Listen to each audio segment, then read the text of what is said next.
هل تحرير الأقصى علامة من علامات الساعة؟ هل الأحداث اللي بنعيشها دلوقتي بتقول إن إحنا قربنا من النهاية وخلاص داخلين على يوم القيامة؟ يا مساء الغموض والتشويق والإثارة على محبي الخفايا والخبايا، محبي ومستمعي راديو مصر على الهواء. معاكم ريهام مصطفى كل يوم سبت من 5 ل6 على راديو مصر على الهواء وبرنامج إيه الحكاية. معاكم هننبش في الأسرار ونحاول نخوض في الحكايات ونفك الألغاز عشان نعرف أصل الموضوع وإيه الحكاية. تقدروا تتواصلوا معايا طول وقت الحلقة عن طريق إيميل الراديو radio@egionair.com أو من خلال صفحاتنا على منصات التواصل الاجتماعي فيسبوك، انستجرام، تويتر egionair، أو من خلال اللينك اللي بتسمعونا منه egionair.com/radio. سؤال دار في بالنا كلنا في الأحداث اللي بنعيشها والمشاهد الدموية العنيفة اللي بتتمارس على أخواتنا في فلسطين وخاصة في قطاع غزة، هو تحرير الأقصى علامة من علامات الساعة؟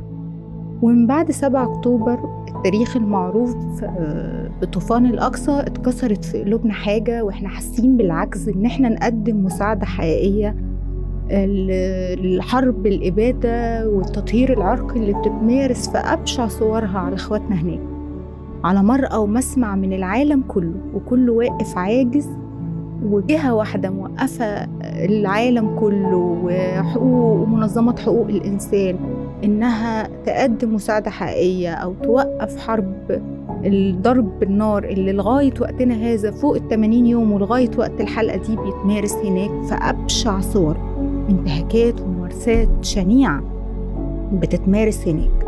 كل ده خلى الناس تتسائل، هل تحرير الأقصى علامة من علامات الساعة؟ هل داخلين على حرب عالمية ثالثة؟ مفيش شك إن آخر 10 سنين بتقول إن الأرض داخلة على مرحلة جديدة أو بتتهيأ لحدث عظيم. مش طبيعي الأحداث المتتالية المتصاعدة اللي بنعيشها، بداية من ثورات الربيع العربي واندلاع الانقسامات وتغيير السياسات والحكومات، وإيش حرب في روسيا وأوكرانيا وانقسام في ليبيا وواحد في السودان، وتغيرات في المناخ وكوارث طبيعية بتغير شكل العالم وبتعيد تاني تشكيل حدود الدول والعالم كله، لغاية مرورا بسماع التلبية في ساحات المسجد الأقصى يوم 7 أكتوبر. وده اللي أشعر الوجدان وكان جديد على أذهاننا إن احنا نسمع ده، ولا كان يخطر على بال حد. فخلى محركات البحث تتحرك في سؤال واحد، هو تحرير الأقصى ليه علاقة بيوم القيامة؟ هو احنا داخلين على حرب عالمية ثالثة؟ والحقيقة إن إحنا في موروثنا العربي وفي ثقافتنا متربيين إن في نبوءة بتقول إن في علاقة ما بين تحرير الأقصى وعلامات الساعة. وهنا ومعاكم هنعرف إيه مدى صحة النبوءة دي، وإيه علاقتها بالحقيقة بالعلم وبالدين وبآراء شيوخنا. بس قبل ما نعرف مدى صحة النبوءة دي، هنعرف قصة المنطقة كلها وتاريخها، ومين السكان الأصليين للمنطقة، ومين اللي بنى المسجد الأقصى، وإيه حكاية هيكل سليمان وتابوت العهد اللي مخلي اليهود متمسكين بالأرض هناك وبيدوروا عليهم هناك، وإيه اللي مكن إسرائيل قوي من الأرض هناك ووصل الوضع للي عليه الآن. خلونا نكمل ونطلع أول فاصل. تقدروا تبعتولي آرائكم وتعليقاتكم عن طريق إيميل الراديو radio@egionair.com أو من خلال اللينك اللي بتسمعونا منه egionair.com أو من خلال صفحاتنا على منصات التواصل الاجتماعي فيسبوك، انستجرام، تويتر egionair. وخلونا نطلع أول فاصل مع فيروز وهي بتغني لزهرة المدائن لأجلك يا مدينة الصلاة. فاصل ونواصل. ورجعت لكم بعد الفاصل. أنا ريهام مصطفى معاكم كل يوم سبت من 5 ل6 على راديو مصر على الهواء وبرنامج إيه الحكاية. ما تنسوش إن انتوا تقدروا تتواصلوا معايا طول وقت الحلقة عن طريق إيميل الراديو radio@egionair.com أو من خلال صفحاتنا على منصات التواصل الاجتماعي فيسبوك، انستجرام، تويتر egionair أو من خلال اللينك اللي بتسمعونا منه egionair.com/radio. وخلونا ندخل في الموضوع على طول. ومين بنى المسجد الأقصى؟ والحقيقة إن السؤال ده جدلي جدا ومحدش حسم قضيته، بس أصح الكلام أو الكلام اللي هو أكثر مصداقية هو إن اللي بناه هو سيدنا آدم بعد نزول الأرض بعد حادثته الشهيرة مع إبليس. والكلام ده ليه صحيح؟ عشان هم استدلوا عليه من حديث صحيح في البخاري عن أبي ذر الغفاري لما سأل رسولنا الكريم عن أول مسجد وضع في الأرض، فأجابوا الرسول إن هو كان المسجد الحرام. فرجع سأله أبي ذر وقال له ثم إيه المسجد اللي بعد كده؟ فقال له إنه المسجد الحرام، وإن الفرق ما بين وضع قواعد البيت الحرام والمسجد الأقصى هو 40 عام. والحديث ده بيرد على الإسرائيليات اللي بتقول إن اللي بنى المسجد الأقصى هو سيدنا سليمان. واخدين بالكم من الفرق اللي عاملينه؟ تاني مسجد اتوضع في الأرض، الفرق ما بينه وما بين الفرق الزمني ما بين سيدنا سليمان وسيدنا آدم، كل ده عشان ينفوا إن اللي بنى المسجد الأقصى هو سيدنا آدم أبو البشر، لكن اللي بناه هو سيدنا سليمان اللي اتبعث النبي المبعوث لبني إسرائيل. ونطلع بالتاريخ قدام شوية كده، وعند فترة سيدنا نوح العهد الثاني للبشر، الحادثة الأعظم في تاريخ البشرية واللي بسببها اتغيرت أحوال الأرض واتبدلت.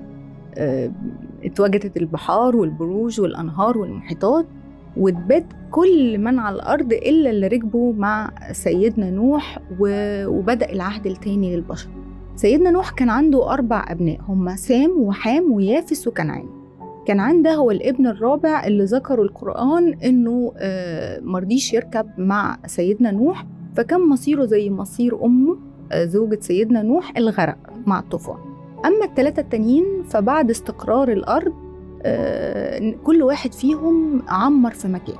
يافس راح يعمر فيما يعرف بأوروبا حاليا، أما حام فراح لأفريقيا، وسام راح للمشرق وتحديدا اليمن وعمل مدن كبيرة أولها صنعاء. نسل سام بقى هو موضوع الحلقة بتاعتنا. سام من نسله كان العرب والفرس والروم، زي ما قال وهب بن منبه إن يافس أبو الأتراك ويأجوج ومأجوج، وحام أبو السودان، أما سام فهو أبو الفرس والعرب والروم. العرب انقسموا لفرق متعددة، منها فرقة العماليق، وعايزك تفتكر الاسم ده كويس، انت سمعته فين قبل كده. العماليق دول بيرجع نسبهم لعمليق بن لاوز ابن أرم ابن سام ابن نوح، ودول أول من سكنوا بجوار المسجد الأقصى وعمروا الأرض هناك وبنوا حضارتهم، لدرجة إن الأرض اتسمت على اسمهم، بقت اسمها أرض العماليق. افتكرت دلوقتي انت سمعت الاسم ده فين قبل كده؟ ما هي فلسطين قبل كده كان اسمها أرض العماليق، يعني اللي سكن الأرض في الوقت ده، أول من سكن الأرض، ويعتبر ده كان سنة 3000 قبل الميلاد، هم العرب اللي هم العماليق. بس بعد شوية وقت اتغير اسمهم من العماليق للكنعانيين أو الكنعانيين، وبقى الأرض اسمها أرض الكنعانيين. وهنا بقى الإسرائيليات استغلت التغيير ده وقالت لك لا، ما هم الكنعانيين دول أصلا مش ولاد سام ولا حاجة، دول ولاد حام. أصل حام أول ما استقر وجاب أول أبنائه وسماه على اسم أخوه اللي غرق في الطوفان. كل ده عشان ينفوا إن العماليق أصلهم عرب، وينفوا إن العرب هم أول من سكنوا الأرض هناك. نطلع بقى قدام شوية عند سنة 1900 قبل الميلاد وبعثة سيدنا إبراهيم ومع الملك الطاغي النمرود في العراق. طب وإيه لزوم القصة دي؟ ما هو أصل بعد نجاة سيدنا إبراهيم من القصة الشهيرة اللي رموه في النار فكانت بردا وسلاما عليه، ساب لهم العراق وهاجر من العراق لمصر، ومن مصر نزل على فلسطين، راح على فلسطين أو أرض المقدس، وهناك اتجوز مراتاته الاتنين، ستنا سارة وستنا هاجر. وبمجرد ما ستنا هاجر أنجبت سيدنا إسماعيل، جه أمر سماوي إنها تتنقل هي وابنها لأرض الحجاز، أرض شبه الجزيرة العربية، اللي هي لما راحت كانت السبب في تعمير الأرض هناك وبير زمزم والقصة الشهيرة. أما ستنا سارة ففضلت في أرض المقدس وخلفت سيدنا إسحاق اللي كبر هناك واتجوز وخلف 2، كان منهم سيدنا يعقوب. لغاية هنا السكان الأصليين لأرض المقدس هم الكنعانيين أو العماليق وكان مجرد سيدنا إبراهيم بأبنائه بأحفاده مجرد ضيوف مرتحلين جنب السكان الأصليين الكنعانيين، واللي كان منهم شعب اسمه الفلسطينيين. المهم سيدنا يعقوب لما كبر شاب كده حب يرجع تاني للعراق، بلاد جده، يتعلم هناك كده، وفعلا رجع العراق واتجوز هناك أختين، وكان ساعتها لسه ما تحرمش إن الراجل يجمع على ذمته أختين. وبالمناسبة أنا حابة أقول معلومة هنا، هي ملاحظة مش معلومة، وملهاش ممكن يبقى ملهاش دعوة بموضوع الحلقة، بس هي ملاحظة. سيدنا إبراهيم اتجوز 2، وسيدنا يعقوب برضو اتجوز أختين.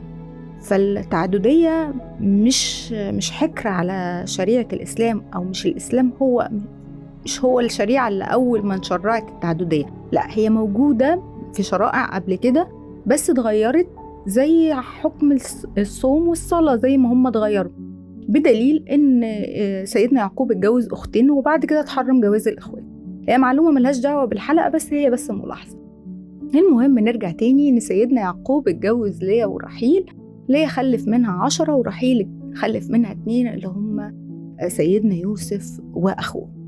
وسيدنا يعقوب كان لقبه في الوقت ده إسرائيل، معروف بالاسم ده إن هو إسرائيل يعني عبد الله، بس جت حرفوا المعنى برضو وخلوه من عبد الله لمسارع الله، واختلقوا قصة كده عشان يحرفوا المعنى. قال لك أصل الله عز وجل نزل من فوق 7 سماوات وتجلى في صورة ملاك يسارع سيدنا يعقوب، وإن خلاص سيدنا يعقوب كان هيكسبه لولا إن الله قال له اتركني اتركني. كل ده عشان يخلوا المعنى من عبد الله لمسارع الله. وبالتالي فأبناء سيدنا يعقوب بقى اسمهم بنو إسرائيل، أو الأسباط زي ما مذكور في القرآن، وهم لغاية دلوقتي متمسكين باسم إسرائيل، يعني هم عارفين إن هم أصلا بيصارعوا الله. لا يعني. المهم جم قعدوا في أرض المقدس، بس بعد ما سيدنا يوسف بقى عزيز مصر اتنقلوا من أرض المقدس وراحوا هناك في مصر، أخوهم بقى عزيز مصر بقى، وعايشوا بقى واتنعموا هناك لغاية ما مات سيدنا يوسف. وبعد شوية وقت جم الهكسوس احتلوا مصر، وجي فرعون احتل أو مسك الحكم، وهنا بقى اضطهد الأقليات وملدش عليه خالص اليهود، وظلمهم وذلهم، وبقى يغتصب نسائهم ويعملهم أسوأ معاملة، ويبعدهم ويحقرهم ويمنع إن هم يخلفوا ذكور ويقتل أبنائهم. والقصة اللي معروفة دي رحلة الهوان والذل اللي شافوها على إيد فرعون، واللي ربنا بعت لهم سيدنا موسى وأخوه هارون عشان ينجيهم من بطشه. والقصة الشهيرة اللي حصلت في صحراء سيناء لما البحر انشق بقى طريق لسيدنا موسى مع الفرقة اللي أمنت بيه من بني إسرائيل عشان ينجوا، وابتلعت، والطريق ده ابتلع بقى فرعون وجنوده. فكانت نهاية فرعون آية وعبرة وعظة لغاية وقتنا هذا. لكن مين يعتبر ومين يتعظ ومين يشوف؟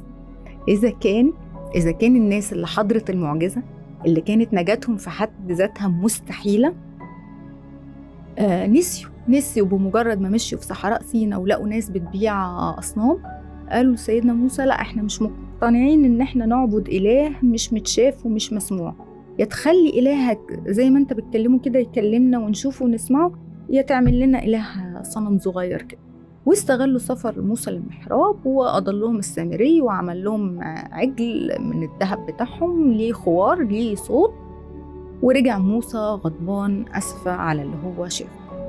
وهنا ربنا عاقبهم وقال لهم لا بقى سيبولي مصر ورجعوا تاني أرض المقدس.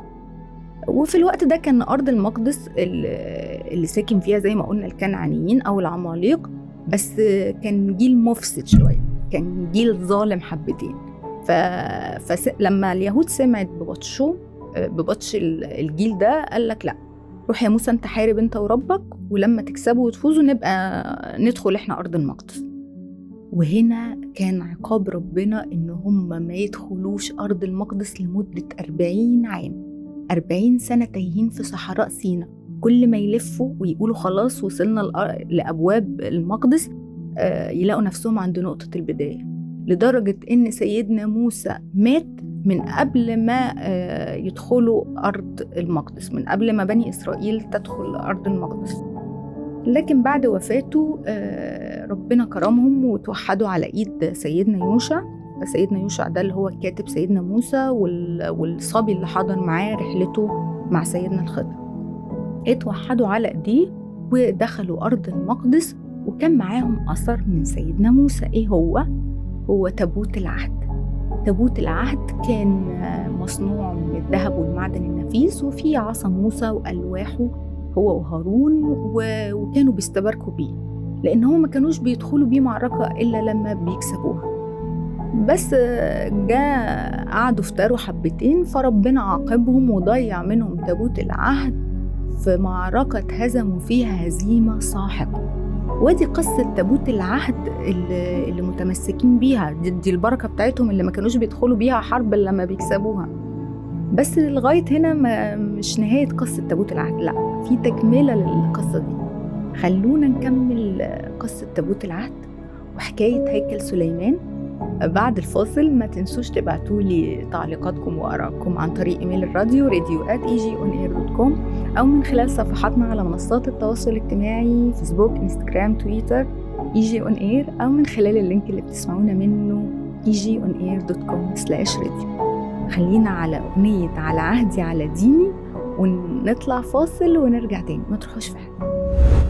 ورجعت لكم بعد الفاصل. أنا ريهام مصطفى معاكم كل يوم سبت من 5 ل6 على راديو مصر على الهواء، وبرنامج إيه الحكاية.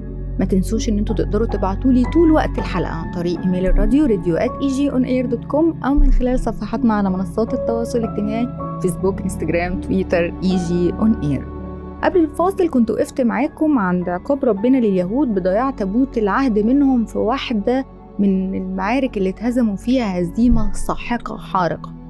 بس عقاب ربنا ما وقفش عند ضياع تابوت العهد منهم وبس، ده جه مسك الحكم ملك ظالم طاغي اسمه جالوت، والحقيقة انه اضطهدهم ووراهم ألوان من العذاب والذل، وكان بطشه أشد من بطش فرعون عليهم. يعني اللي شافوه على إيد فرعون كان حمادة، واللي شافوه على إيد جالوت حمادة تاني خالص، لدرجة إن هم يأسوا من النجاة. بس حسوا إن ده عقاب من ربنا. تابوت العهد ضاع، وبعد كده ملك بيعيد تاني قارة فرعون معاهم، فقعدوا يصلوا ويستغفروا ربنا إن ربنا يرفع عنهم اللعنة دي، لغاية ما ربنا بعت لهم نبي يكون لسان حاله معاهم، يوصل لهم رسائله عن طريقه. والنبي ده كانت أول رسالة من ربنا ليهم، إنه هيختار منهم ملك تتوحد كلمتهم تحت رايته ويروحوا يحاربوا الملك الظالم جالوت ده. واختار مين؟ وكان الاختيار واقع على مين؟ على طالوت. طالوت ده كان راجل حكيم عليم، عنده قوة وعنده علم، بس فقير. وهنا بقى بني إسرائيل قالت لك لا، يعني من يوم ما حد يحكمنا ونبقى تحت رايته يبقى ده لا. طب ليه انتوا في ايه واحنا في ايه وبتفكروا في ايه؟ قالوا لا، هو طالوت مش من نسل الأنبياء، مش من نسل الأسباط، مش نسبه ما بيرجعش النبي من الأنبياء بتوع بني إسرائيل، ولا راجل غني. طب ليه بقى ده يحكمنا؟ طب يا جماعة ده راجل حكيم، ده راجل عليم، ده اختيار ربنا. لا، النزعة العرقية بقى والعنصرية اللي هم بيتبرئوا منها ده هم أصلا أول ناس بتنفذها. فربنا طول باله عليهم وبعت مع سيدنا طالوت تابوت العهد اللي كان ضايع منهم، اللي احنا قلنا ان ربنا عاقبهم بضياعه. جاب لهم مع سيدنا طالوت تابوت العهد. هنا بقى ابتدوا يقتنعوا. تابوت العهد ده ما كانوش بيدخلوا بيه معركة إلا لما بيكسبوها. وادي طالوت الملك اللي ربنا مختاره، الراجل اللي ربنا مختاره انه يبقى ملك، فأكيد لو دخلوا يحاربوا جالوت هيكسبوا معركة أكيد. وهنا انصاعوا للأمر وخلاص وافقوا ان سيدنا طالوت يبقى ملك عليهم. طب يلا سيدنا طالوت، يلا مين فيكم هيجي يحارب معايا جالوت؟ جمع منهم حوالي 80,000 راجل يروحوا يحاربوا جالوت. وهم في الطريق وعند نهر الأردن نزل أمر سماوي إن محدش يشرب من النهر إلا لو حد هيموت من العطش شربة إيده، يعني مش ملو كف، لا هي شربة بس اللي هي تقييم من الموت، غير كده محدش يشرب. والحقيقة ده كان اختبار سماوي عشان ربنا يعمل لهم منخل كده يختبر فيه 80,000 راجل مين فيهم مخلص ومين فيهم جبان ومين فيهم بينصاع للأمر. دول رايحين يحاربوا أعتى جيوش الأرض وأعتى ملك على الأرض في الوقت ده، جالوت. والحقيقة هم ما كدبوش خبر، وال80,000 شرب منهم 76,000، يعني 4,000 بس من أصل 80,000 هم اللي انصاعوا للأمر السماوي وسمعوا كلام ربنا والملك طالوت. المهم ربنا قال لطالوت 76,000 دول بقى يروحوا يقعدوا جنب اخواتهم البنات مالهمش ان هم يحاربوا، وخد 4,000 تانيين وروح على مملكة جالوت. 4,000 بمجرد ما دخلوا المملكة وشافوا الجيوش والقلاع وسمعوا عن قوة وعنف جالوت، اتبقى منهم 400 والباقي هرب وفر، ما قدرش يواجه. 400 بس من أصل 80,000 جيش، من 80,000 بس 400 اللي فضلوا يروحوا يحاربوا جالوت. المهم جالوت لما شاف الكلام ده قال لك هنعايل بقى، يعني أنا هروح هنزل جيوش على مين، يعني مين هيحارب، يعني هحارب مين؟ بصوا بقى، احنا في تقاليد كده، كان في عرف معروف في الوقت ده في المعارك ده ان تحصل مبارزة ما بين الملوك واللي يكسب يبقى هو جيشه اللي كسبان. فاختاروا لي حد منكم انا هيبارزه بنفسي، والجيش والملك اللي يكسب هو اللي هو يبقى جيشه اللي منتصر. طبعا ما هو جالوت اصلا فاهم هو بيعمل ايه، واحد اصلا راجل حرب وراجل عنيف وراجل قوي، وهو عارف دول جايين منين، يعني دول اللي كانوا بيعرفوا يحاربوا وظالمهم وقاطع عنهم المية والنور، فعارف ان اي حد فيهم هيبقى ضعيف قدامه. المهم جه سيدنا طالوت عرض العرض بتاع جالوت، مين فيكو مين في 400 هيقدر يبارز جالوت. 400 دول اللي كانوا اصلا 4,000 لما سمعوا عن قوة جالوت هربوا، فمين بقى من 400 هيبقى عنده الجرأة انه يبارز فيس تو فيس كده جالوت؟ لغاية ما طلع منهم صبي كده عنده 13 سنة، مش باين عليه القوة لكن عنده الجرأة الكفاية إنه هو يبارز جالوت. الصبي ده بقى كان إيه؟ كان مين؟ كان هو سيدنا داود. كان شاطر قوي في صناعة دروع الحرب والمقالع والمقاليد بتاعة الحرب، لكنه صغير في السن، يعني مش إن هو يحارب ويبارز ملك طاغي زي جالوت، لكنه كان عنده الشجاعة الكافية. وفعلا ربنا سدد رميته وخلصت بني إسرائيل من شر جالوت على إيد داود، اللي بعد شوية وقت بقى نبي ومسك الحكم، وجي من بعده سيدنا سليمان ابنه مسك الحكم. وفي الحقيقة إن القصة دي فيها مفتاح أمل كبير وبصيص أمل فظيع للي بيحصل في غزة. هي مش بالكثرة ومش بالغلبة ومش بالقوة، بني إسرائيل مش أكثر إخلاصاً من إخواتنا في غزة اللي بيتحاربوا دلوقتي، وال80,000 أو 400 اللي فضلوا مش أكثر إيماناً من إخواتنا اللي في غزة. بس ولا إسرائيل أقوى ولا أعتى من جالوت، لكن ربنا لما بيأذن على أهون سبب، مش محتاجة منطق ومش محتاجة حسابات، المعجزة ممكن تحصل على أهون سبب. خلونا نكمل القصة، أحداث الحلقة مع هيكل سليمان وإيه قصة هيكل سليمان بعد الفاصل. ما تنسوش تبعتولي تعليقاتكم على إيميل الراديو radio@egionair.com أو من خلال صفحاتنا على منصات التواصل الاجتماعي فيسبوك انستجرام تويتر egionair. ونسمع موطني ونرجع تاني، ما تروحوش في حتة. ورجعت لكم بعد الفاصل. أنا ريهام مصطفى معاكم كل يوم سبت من 5 ل6 على راديو مصر على الهوا وبرنامج إيه الحكاية.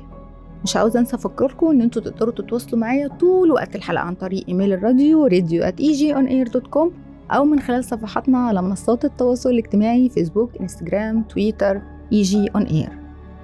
وصلنا إن إحنا سيدنا سليمان هو اللي كان مسك الحكم والنبوة وورث الحكم والنبوة من أبوه سيدنا داود، وربنا كان فاتح وواهب سيدنا سليمان من العلم والحكمة والدين اللي ما اداهوش لحد. سخر معاه الجن والإنس وعلمه منطق الطير والدواب كل شيء كان مسخر لسيدنا سليمان. عشان كده هم بني إسرائيل في عهد سليمان ازدهروا جدا. الجن هو اللي بنى حضارتهم، وعشان كده ربنا أمر سيدنا سليمان بإعادة بناء المسجد الأقصى، وده اللي خلى الإسرائيليات تتمسك إن اللي بنى المسجد الأقصى هو سيدنا سليمان، لكن هو أعاد بناؤه بس. وبعد كده سيدنا سليمان طبعا بجهود الجن عمل محاريب عبادة كتير وبنى حضارة المكان، وكان من ضمن المحاريب ده بيت يهوه أو هيكل سليمان. هيكل سليمان ده ممكن ناس كتيرة تبقى فاكرة إن هو جسد سيدنا سليمان، لا، هو أحد محاريب العبادة أو أعظم محاريب العبادة، لأن كان فيه كل أثر من آثار أنبياء بني إسرائيل، في ألواح سيدنا موسى وهارون، في الكتب السماوية اللي نزلت عليهم، التوراة والزبور، في قدس الأقداس، في الكتب بتاعت التسخير، في كتب علم سيدنا سليمان، في تابوت العهد. وسماه سيدنا سليمان بيت يهوه أي بيت الله، لكن الإسرائيليين سموه بيت مقداش أو بيت المقدس. وهيكل سليمان ده كان مقدس جدا عند بني إسرائيل، لأنه فيه كل حاجة، في تاريخهم، في حضارتهم، في أثر أنبيائهم، أثر لكل نبي منهم. جه بعد سيدنا سليمان لما مات ما دامش الازدهار ده طويلا، وجه الحكم الأشوري في العراق على إيد ملك ظالم طاغي اسمه نابوخنصر أو بختنصر. ونابوخنصر وبختنصر ده بطش وسمع في كل مكان، قضى على مصر القديم، ودخل بعد كده على أرض المقدس ودمر كل ما يخص بني إسرائيل، واللي كان منهم هيكل سليمان أو بيت يهوه أو بيت المقدس. والحقيقة إن هيكل سليمان زي ما قلنا كان فيه تابوت العهد، بس ما حدش لغاية وقتنا هذا عارف هو تابوت العهد حد شاله من بيت المقدس وخفاه بعيد عن بطش نابوخنصر، ولا هو فقد، ولا هو اتدمر مع هيكل سليمان. المهم إن هم عانوا في وقت بختنصر معاناة شديدة جدا جدا جدا، لدرجة إن هم سموا بسبي البابليين من كتر الظلم اللي تعرضوا له، لغاية ما ربنا بعت ملك عادل حارب بختنصر وانتصر عليه. والملك ده خيرهم، قال لهم يا تقعدوا في العراق معززين مكرمين، يا ترجعوا أرض القدس تاني براحتكم، يعني المكان اللي انتوا عايزينه. وهم قرروا ان هم يرجعوا أرض القدس. بس في كل ده احنا عايزين نقول ان هم طول الفترة دي وطول العهد القديم ده هم كانوا مجرد ضيوف مرتحلين. بحكم الأنبياء مسكوا بعض المناطق في فلسطين، لكن ما كانش ليهم الحكم والسيادة الكاملة على الأرض أبدا. لكن إيه اللي حصل بعد كده؟ وإيه تكملة القصة؟ وإيه حكاية الهولوكوست الفزاع اللي بيكسبوا بيها تعاطف العالم الغربي؟ وإيه اللي وصل الوضع للي عليه الآن؟ وإيه حقيقة النبوءة اللي بتقول إن تحرير المسجد الأقصى علامة من علامات الساعة؟ ده في جزء تاني من حلقة هل تحرير الأقصى علامة من علامات الساعة؟ السبت الجاي استنوني، أنا ريهام مصطفى معاكم كل يوم سبت من 5 ل 6 على راديو مصر على الهوا، وبرنامج إيه الحكاية. دمتم